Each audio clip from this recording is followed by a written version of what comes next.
Muito bem, hoje nós vamos falar sobre narração, explicação e até transição. Pode ser chamado também de transição. Aonde é que vem esta parte aqui no sermão? Aonde é que nós fazemos a narração? A narração, ela vem logo depois que você fizer a sua introdução. Logo que você fizer a introdução, você vai fazer a narração. O que é narração e qual é o propósito da narração?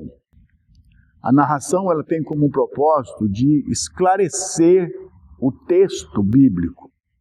Você vai falar do texto bíblico, você vai esclarecer fazendo assim uma espécie de narração. Essa narração, ela vai depender muito de como você fez a sua exegese, de como você estudou o texto. Se você fez um estudo bem criterioso do texto, você procurou nos dicionários, você usou comentário. Como eu falei aquela vez, quando você vai fazer uma exegese, você pode usar 4, 5 versões da Bíblia que você vai acabar entendendo bem o texto. Então a narração, ela vem com o propósito quê? De fazer uma explicação e esclarecer o texto, vai mostrar a origem na sua mensagem, entendeu? E nós temos aqui 3 tipos de narração. Então, como nós sabemos, a narração, ela vai tornar o texto bíblico mais claro. Você vai fazer algum comentário a respeito do contexto histórico, do destinatário, do remetente, e ela pode ser classificada em 3 formas. Primeiro, a explicação de termos. Você vai fazer uma explicação de palavras que existem ali no texto, palavras que ela tem sentido duplo, que ela tem sentido incerto, certo? São palavras que muitas vezes estão na Bíblia e ela tem um sentido assim próprio da Bíblia, um sentido peculiar da Bíblia. Então você vai fazer a explicação dessas palavras. Por exemplo, aqui nós temos aqui em Gálatas 6:17, Paulo está dizendo: ninguém me moleste, pois trago no meu corpo as marcas de Cristo. A palavra que marca, ela difere do uso dela hoje. Quando alguém pergunta quais são as suas marcas, né? Quais as marcas que você usa? Então, esta é uma palavra. Cruz. Em nada me gloriarei, a não ser na cruz de nosso Senhor Jesus Cristo, da qual o mundo está crucificado para mim e eu para o mundo. O que significa a palavra cruz nesse texto aqui? Jesus disse: se alguém não tomar a sua cruz e não vir após mim, não pode ser meu discípulo. Se alguém não tomar a sua cruz e não negar a si mesmo, não pode ser meu discípulo. São palavras diferentes. Então, dependendo do texto ou do contexto, a palavra, ela tem um sentido diferente. Por exemplo aqui, Deus amou ao mundo de tal maneira que deu o seu Filho unigênito, para que todo aquele que nele crê não pereça, mas tenha vida eterna. Deus ama o mundo. João 2,15, se alguém amar o mundo, o amor do Pai não está nele. Então veja, quando João está falando que Deus amou o mundo, Deus amou quem? Deus amou as pessoas. Quando o mesmo João está falando em 2,15, não ameis o mundo, está falando o quê? Das coisas do mundo, das coisas passageiras do mundo. 1 Pedro 5,13 fala: a vossa irmã coeleita em Babilônia vos saúda. Que Babilônia que é esta aqui? Todos os comentaristas indicam que Babilônia aqui não é Babilônia, mas é Roma. Então veja, quando você vai fazer a explicação do termo, você vai explicar justamente isso. A Bíblia diz assim: e o diabo mostrou a Jesus os reinos deste mundo. O que o diabo estava mostrando para Jesus? Do mundo. Estava mostrando as coisas desse mundo. Eu vou te dar tudo isso se você me adorar. Então, esta é a primeira coisa, é o primeiro tipo. É a explicação do termo. Quando você vai explicar os termos, você não precisa ficar detalhando de onde você tirou aquilo. Essa palavra aqui, eu fui lá no dicionário do Aurélio, na página tal, e eu encontrei o Aurélio dizendo isso, e existia ali um comentário de um outro também. Então não precisa você detalhar muito de onde você tirou a palavra. Não sei se vocês prestaram atenção, quando às vezes eu prego, eu não costumo ficar citando versículo bíblico. Porque lá em 1 Pedro, no capítulo 2, no versículo 23, 24, Pedro está falando isso. O que aconteceu aí?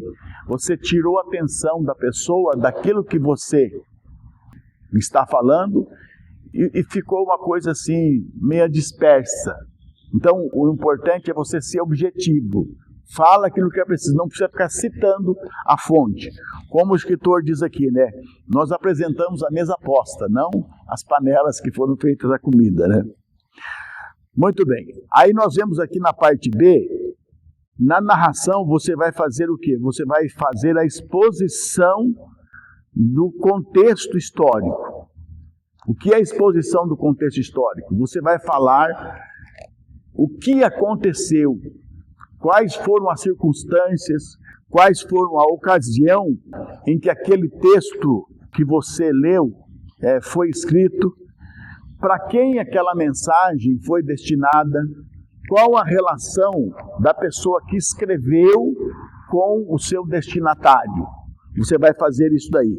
Por exemplo, nós encontramos Jesus expulsando os vendilhões do templo. Quando você vai em João, você vê que essa narração aí, ela está no começo do Evangelho de João. Quando você vai lá em Mateus, está no final do Evangelho de Mateus. O que se conclui? Se conclui que tiveram 2 vezes que Jesus expulsou os vendilhões do templo, porque não teria sentido. Então, quando você vai procurar o contexto histórico, né, quando você vai procurar ali o que está escrito antes, o que está escrito depois, você vai ver que aquele fato é explicado pelo contexto histórico. Então, nesse caso aí de Jesus, eu acredito, eu tenho quase certeza, não vi nenhum comentário sobre isso aí. Por quê? Porque quando Jesus expulsa os vendilhões do templo, ele tem um encontro com Nicodemos. Quando ele tem, lá depois de Mateus, é depois que ele entra triunfalmente em Jerusalém. Então dá a entender claramente que é isso daí. Então na narração você vai fazer uma exposição do contexto histórico. Você vai falar aquilo que estava acontecendo naquele tempo. E por isso você vai precisar o quê? Você vai precisar de comentários, você vai precisar fazer uma exegese do texto bíblico. Nesta exposição aqui, da explicação, da narração, você pode fazer isso fazendo uma paráfrase. O que é uma paráfrase? Você vai usar as suas palavras para falar a respeito do texto. E juntamente usando essas palavras, você vai fazer uma ligação do contexto histórico, você vai falar dos termos, das palavras que elas não são muito compreensivas, que elas são meio obscuras. Então, nesse momento, você vai fazer isso daí. Logo em seguida aqui, tinha um negócio que eu tinha que falar aqui, mas eu acabei esquecendo. Logo em seguida aqui nós vamos ver na narração o que deve ser evitado nesse momento que você está fazendo a narração. Não deve ser muito extenso, tá? O que eu queria falar é o seguinte, um exemplo de paráfrase. Vamos usar um texto aqui. Zaqueu. Como você vai fazer uma paráfrase daquilo que está escrito ali no texto? Você não vai usar as palavras que estão ali, decorar o texto e falar. Você vai falar assim, Zaqueu, querendo ver Jesus, ele foi em busca de Jesus. Mas quando ele chegou aonde Jesus estava, ele não conseguia ver o povo. Por quê? Porque existia muita gente ali, ele não conseguia ver Jesus, porque ele era o quê? Ele era um homem baixinho, né? E aí o que ele fez? Ele subiu numa figueira braba, subiu numa árvore, e quando ele estava lá tentando ver Jesus, Jesus passa por baixo e diz para ele: Zaqueu, desce daí que eu quero pousar na sua casa hoje. E Zaqueu desceu, recebeu Jesus gostoso e deu um banquete para Jesus na casa dele. E ali Zaqueu teve um encontro com Jesus. Então isso aí é a parábola, é falar nas suas próprias palavras. Então o que deve ser evitado, voltando aqui, ser muito extenso, porque aqui você está ainda no começo do sermão.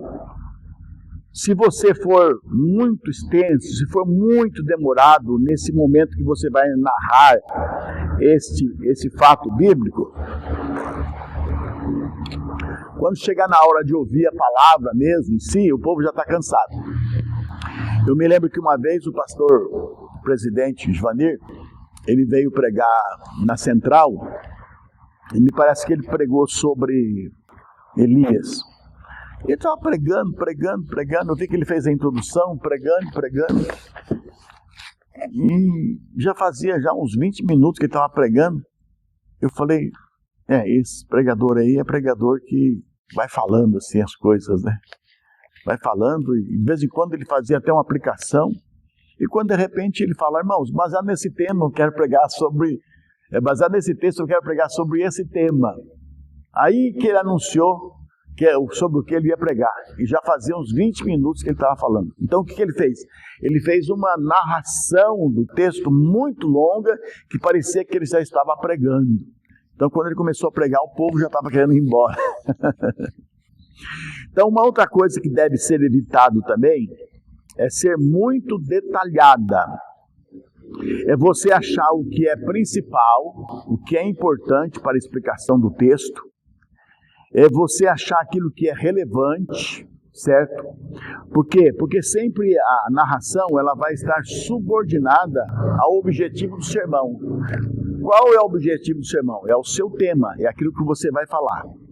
Então é necessário você não ser muito detalhado. Por exemplo, e quando Pedro ouviu a voz do anjo, ouviu-se as correntes que caíam no chão. E Pedro, quando se levantou, o anjo falou para Pedro: tome a sua capa. Você está escrito na Bíblia. Aí a pessoa fala: é porque lá fora estava muito frio. E o anjo não queria que Pedro tivesse uma gripe.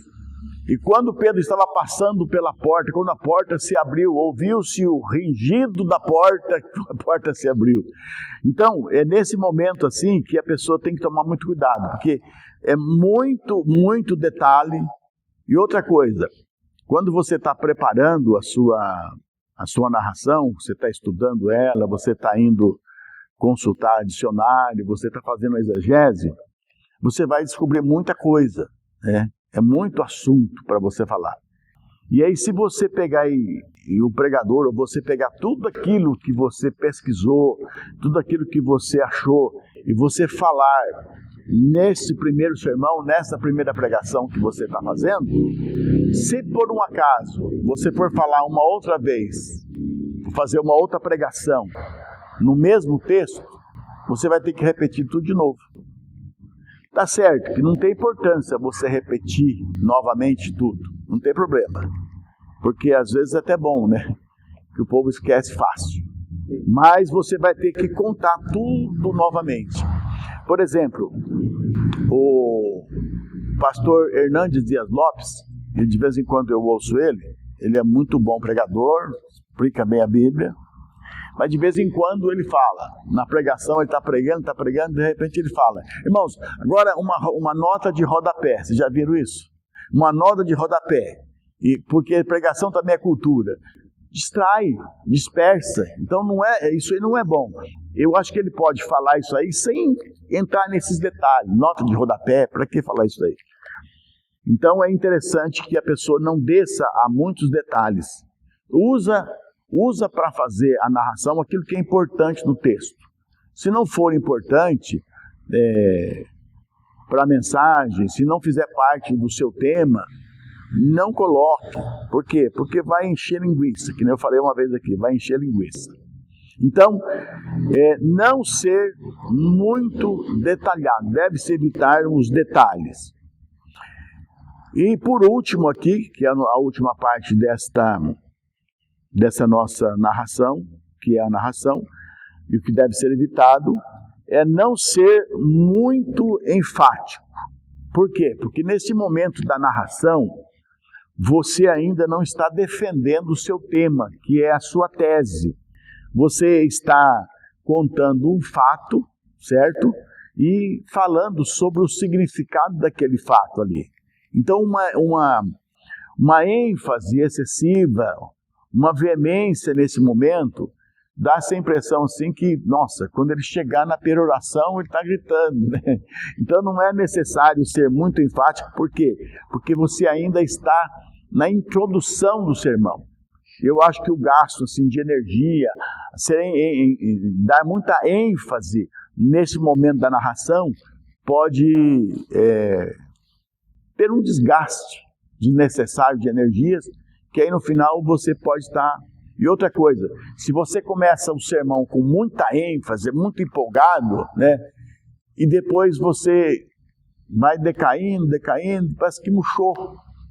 Então o interessante é você começar por baixo e à medida que você vai pregando, você vai subindo um pouco a sua ênfase. O certo, por exemplo, quando você está fazendo a narração e a introdução, é você ser como um coach. O que é um coach? Um coach é uma pessoa que dá uma palestra, numa calma. O coach é um facilitador.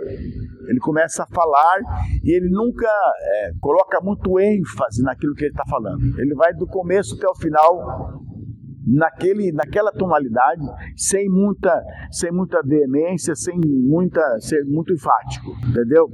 Então o bom é você, quando você está fazendo, não somente aqui a narração, mas quando você está fazendo a introdução, você agir como fosse um coach, você dialogar, você ser um facilitador, você vai levar as pessoas a sua mensagem, mas com uma coisa assim que não tenha muita ênfase, para que no final você possa chegar assim com bastante ênfase, e a mensagem foi aquela que começou aqui, e ela foi subindo, e quando você chegou na peroração, você estava enfático, e todo mundo estava acompanhando você nisso daí, certo?